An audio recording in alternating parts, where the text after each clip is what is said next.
Previously on the Colorgrave Lore channel. I talked about the scales and their children and all the different, how cool they are and stuff, and all about them and all the things they can do and stuff. And now for the grand reveal. There was actually an 8th race all along. Sort of. After the war ended and order had been restored to Ledamra, children born without the gifts of the scales began to appear. It was feared that they were ill omens, signs that with our scales lost, all magic in the world would soon disappear as well. Much time has passed, however, and both ungifted and magic persist. In recent times it has become less a point of superstition and more one of curious scientific investigation. And so scientifically investigate we shall! So, people born without the gifts of the scales, not technically a race of their own, but also not really a part of those they came from either. Why would this happen? And why only after the War of the Scales? To call it an ill omen is a little too vague and superstitious for my taste, but to say that they aren't connected at all would be equally as far-fetched in my opinion. The appearance of Ungifted are surely connected to the Scale War, or more specifically its aftermath, the state that the world was left in once all the dust had settled. So what exactly about the world has changed? Well, headlines, Colorgrave is gone, in fact multiple scales are no longer around, Oathbind is split up into 77 swords, Blindgaze is on Damoon, and Lawbride is a malice-laden recluse. But Colorgrave is like gone, banished along with her children to a pocket dimension from which they will surely never escape.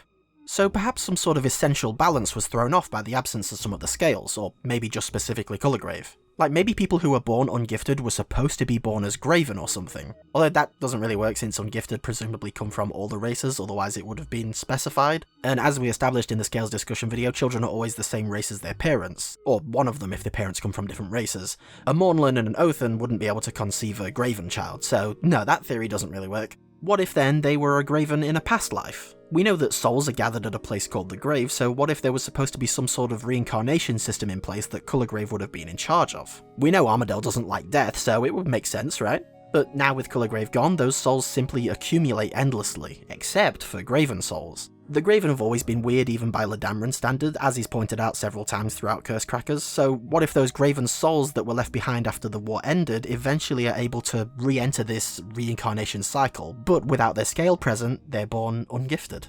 Crumlaw reached out with the theory that maybe the ungifted are people from different worlds that somehow found their way into Ledamra, which sprouted a new theory in my own mind, but first I think we'd better address this.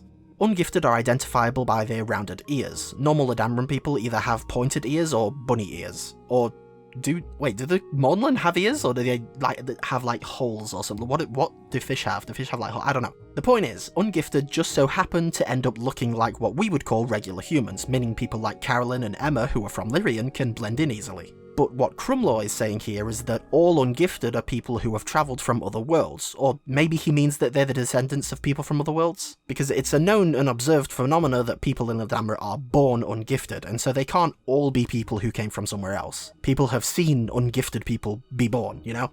But if people from other worlds have managed to find their way into Ledamra in the past, perhaps their inability to cast magic is passed down as a recessive gene? Because in case you didn't know, humans from Lyrian don't have that inherent magical ability that those in Ledamra do. Magic exists in Lyrian, and humans can use magical items or whatever, but they aren't born with the, gift, for lack of a better term.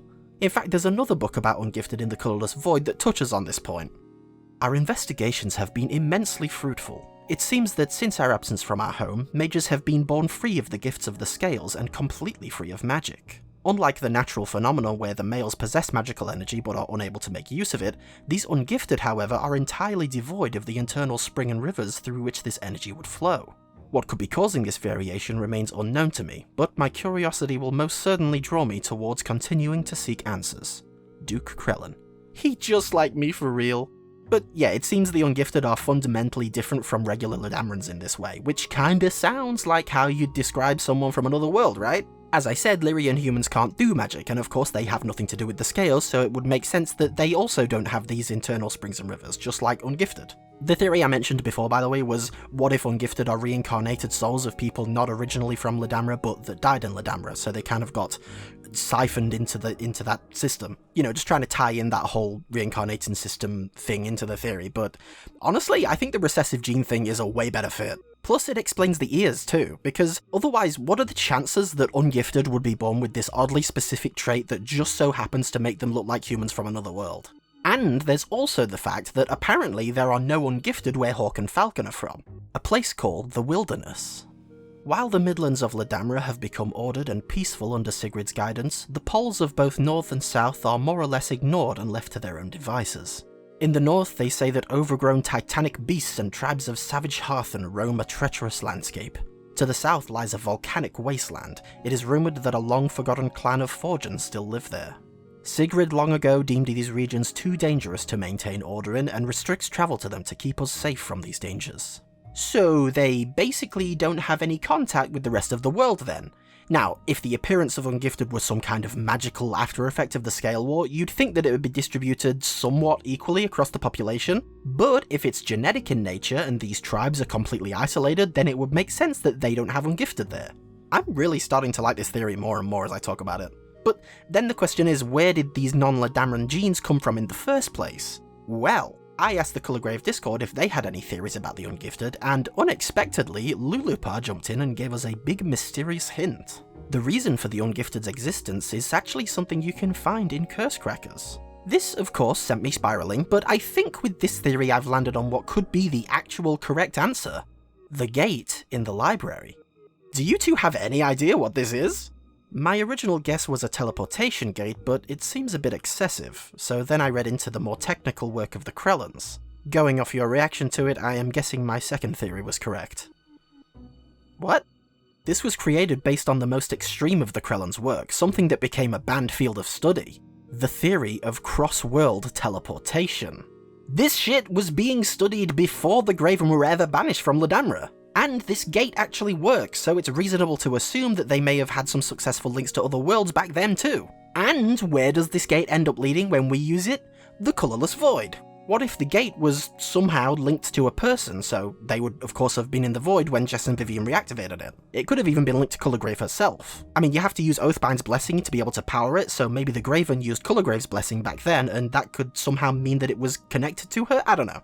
It could simply have been that they weren't able to use the gate correctly and it opened up into the Void by mistake, or like by default or something. My point is, this is a functioning gate now, so it could have easily been a functioning gate in the past. A couple of non-Ladamran humans slip through, they come to explore or to seek some sort of shelter or protection, they integrate into society, and boom, we have Ungifted. I think we cooked up something good with this one, folks. If this theory's wrong, I would love to know what the actual source of Ungifted is. Maybe it has something to do with Magic Eaters instead. They came around at the same time as Ungifted, the end of the Scale War, but we'll talk about that in another video. Bye!